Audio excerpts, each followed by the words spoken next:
Early October at Gibbs Gardens, a perfect day to explore nature's masterpiece. With temperatures in the low 70s and a gentle mix of sun and clouds, it was the ideal setting for a peaceful 3-hour walk through the gardens. The wildflower fields were nothing short of spectacular.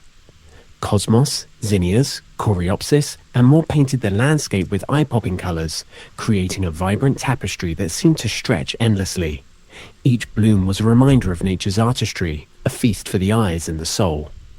But the true stars of the show were the monarch butterflies. These delicate travellers, on their incredible migration to Mexico, paused here to enjoy the nectar-rich wildflowers. Watching them flutter gracefully from bloom to bloom was a magical experience, a reminder of the beauty and wonder of the natural world.